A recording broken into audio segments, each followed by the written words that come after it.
it's Eliana Gilad, founder of the Ancient Feminine Wisdom and Healing Music Institute, and I would like to wish you a Purim Sameach, happy Purim. Welcome to Wisdom Wednesdays. Purim is a very, very special holiday, and depending upon who you speak to, it can mean different things. In the Jewish religion, Purim celebrates the saving of the Jews from destruction from the Persians who were trying to decimate. We're talking about the second century after we started counting. And if you go further back, there are ancient feminine roots and pagan roots to this holiday, much to the consternation of many religionists. And what I think is really, really important about this holiday is that it has a deeper inner meaning than the outer structure. In Jewish tradition, the holiday, there's the Book of Esther. Esther was a feminine leader, and it is through her leadership that she saved the Jews from destruction at the hands of Haman, the evil guy who was trying to get rid of everyone. And Esther, we can connect to Ishtar, which is a much earlier Babylonian leader and myth. And what's really interesting is that there are all these questions about this holiday. It's not written in the Dead Sea Scrolls in places where in 6th century BC, which is when the event actually was purported to have taken place. And yet, if this story was much older, why should it appear? Though research over the last few years, archaeological research, has found this story in the Dead Sea Scrolls, which is very, very interesting. Now, in a larger context, what does this holiday celebrate?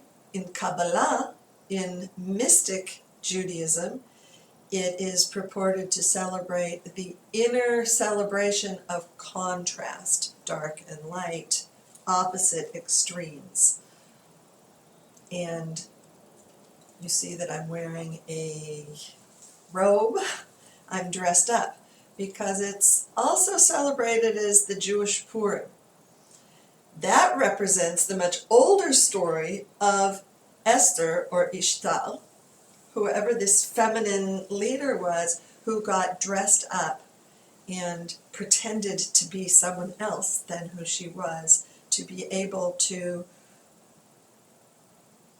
know how to operate, get the insider information, and then through her feminine wisdom, through her feminine way, to be able to set up a meeting between the king to whom she was married and Haman, who was the evil guy wanting to destroy everyone, and through her grace, bringing the fuller truth out into light, and there she saved the destruction.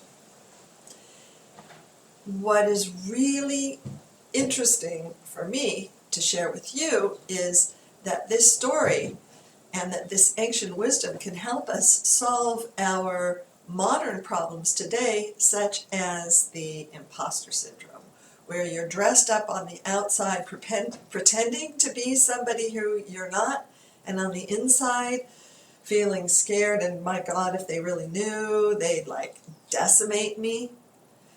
And what I believe is that these ancient stories and the ancient wisdom, and particularly the ancient feminine wisdom that has been hidden undercover, dressed as something else, actually has been there to help us.